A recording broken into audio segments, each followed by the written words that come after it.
He took aim at Canada, once again resurfacing the 51st state comments, saying that if Canada wants to join the Golden Dome protect missile defense system, they should just join the U.S. and never. But these are not idle threats. President Trump is trying to break us so that America can own us. That will never ever happen. Donald Trump back on his 51st state talk. The U.S. president resurrecting his comments today while talking about his so-called Golden Dome missile defense plans. Never.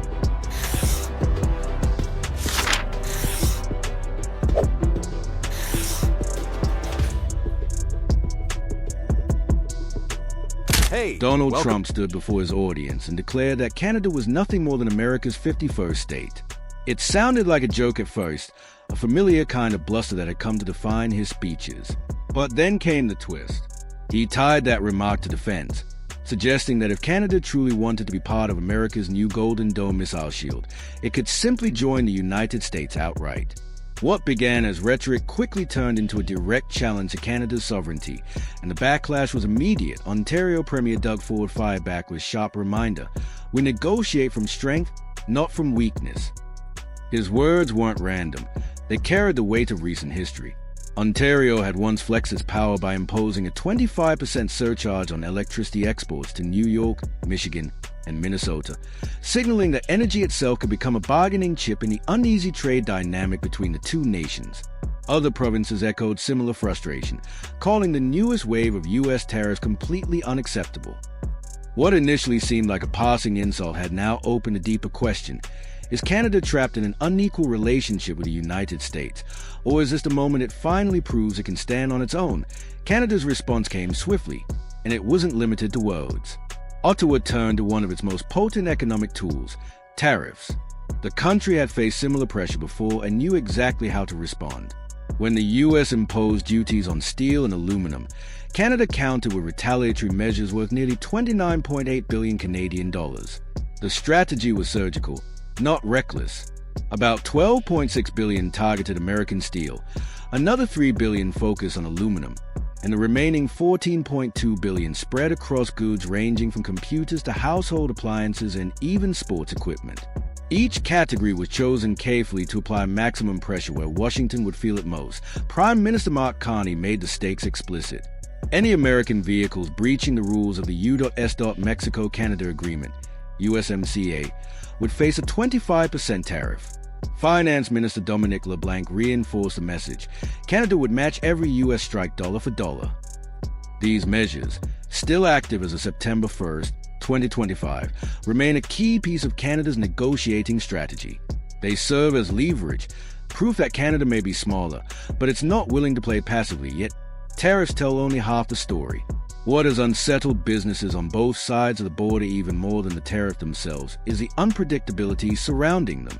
From Washington, trade policy has shifted abruptly, sometimes overnight, leaving companies unable to plan for the future. That instability has caused ripple effects far beyond the immediate disputes. Investments have been delayed or cancelled as firms wait for clarity that never comes, slowing growth across multiple sectors. While North American trade stumbles under uncertainty, Europe has seen an opening. The European Union has moved quickly to strengthen its economic ties with Canada, Japan, and South Korea, an effort to reduce its dependence on U.S. markets and secure its supply chains in more predictable regions. In today's economy, unpredictability itself has become as damaging as any tariff rate. Prime Minister Carney's government has responded with a plan built on 3 central pillars. The first calls for greater internal unity among Canada's provinces, ensuring the country can act with one coherent voice on trade and defense. The second involves increased defense spending, signaling a willingness to shoulder more responsibility for its own protection rather than relying too heavily on U.S. security guarantees. The third focuses on deeper integration with Europe, expanding trade networks and political alliances beyond North America. Taken together, these moves mark a significant shift in Canadian policy. The message is unmistakable. Canada is no longer content to play a secondary role in a relationship defined by U.S. decisions. It is positioning itself to navigate a world where alliances are fluid, markets are volatile, and power depends on self-reliance. What began as a joke about being America's 51st state has now become a test of national resolve. One that Canada appears increasingly determined to pass uncertainty from Washington has become a catalyst for Canada to redraw its economic map. What once felt like dependence is now being reshaped into strategy. As U.S. trade policies shift unpredictably, casting doubt across global supply chains, Canada has leaned on a card that's far harder to disrupt: its energy advantage. At the very moment the United States has been raising barriers, Canada has been opening doors, finding new buyers far beyond North America. In 2024, propane exports climbed to nearly 218,300 barrels per day, a 9.2% increase that elevated Canada to the position of second largest supplier to both Japan and South Korea. The momentum carried into 2025 when Malaysia's Petronas shipped the first cargo of liquefied natural gas from Kitimat, British Columbia, directly to Japan. The logistics were telling. LNG from Canada's west coast reaches Asia in about 10 days, nearly twice as fast as shipments routed through the Panama Canal from the United States. For energy-hungry economies like Japan and South Korea, that time advantage translates into both savings and reliability. But Canada's new strategy is not just about fuel. Back in 2023, Ottawa and Tokyo had signed a memorandum of understanding to secure a dependable supply chain for electric vehicle batteries. What began as an energy partnership has evolved into something more significant, a foundation for industrial cooperation in next-generation technologies. From hydrocarbons to clean energy to critical minerals, Canada is turning its geography and infrastructure into geopolitical leverage, transforming natural advantages into strategic influence. Energy may be Canada's most visible strength, but it is not its only pillar of resilience. As Washington tightens its trade walls, Ottawa has quietly diversified its markets, spreading exports across Asia and Europe instead of relying so heavily on a single customer. The contrast is stark in the forestry sector. Canada remains the largest supplier of lumber to the United States, yet American tariffs, 10% on softwood lumber and 25% on upholstered wood products, have cut deeply into profits. Rather than retreat, Canadian producers have pivoted outward. In 2023, grain export to China reached $1.5 billion USD, while seafood sales climbed to $1.05 billion, a 7.6% increase over the previous year. By May 2025, Canadian exports outside the U.S. totaled roughly $20 billion, compared to $41 billion heading south of the border. The share of exports bound for the U.S. has dropped from 76% to just 68% in a single year. That decline isn't a momentary dip. It marks a deliberate transformation. Ottawa has been actively cultivating new customers, expanding into markets where reliability matters. As much as price, processed foods, specialty metals, and pharmaceuticals have all found growing footholds in European and Asian economies. Piece by piece, Canada is rebuilding its export profile, reducing exposure to U.S. tariffs and positioning itself as a stable supplier for partners who value predictability. The paradox is unmistakable. U.S. protectionism, designed to secure domestic advantage, has instead created space for others to rise.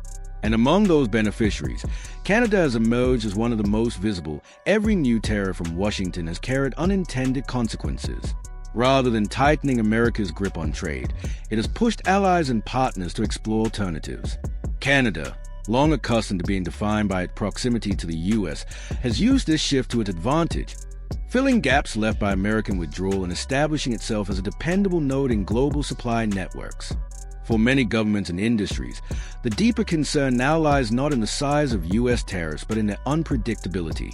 The question is no longer if a duty will be imposed, but when and under what political circumstances. This uncertainty turns business planning into speculation, forcing companies to hedge their bets or delay investment. In such an environment, trade with the United States feels increasingly like a gamble. Canada, by contrast, offers something far more valuable. Consistence in Japan, South Korea, and the European Union now view Ottawa not merely as a supplier, but as a stabilizing force in their supply chains, a partner less likely to weaponize commerce or use tariffs as leverage.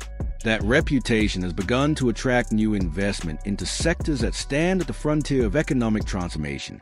Battery technology, renewable energy, critical mineral extraction, and advanced manufacturing have all become magnets for international capital, positioning Canada at the center of the global shift toward cleaner, more resilient systems.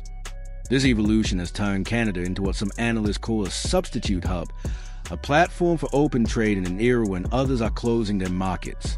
The old equation, in which Canada's fortunes were tied almost entirely to American demand, is giving way to a more balanced and intentional relationship. Ottawa is no longer simply reacting to Washington's policies. It is actively shaping its own future within a multipolar world economy. That proactive stance also reflects a broader truth about power and adaptation. While Washington has chosen to wall itself in with tariffs, projecting authority but often pushing costs back onto its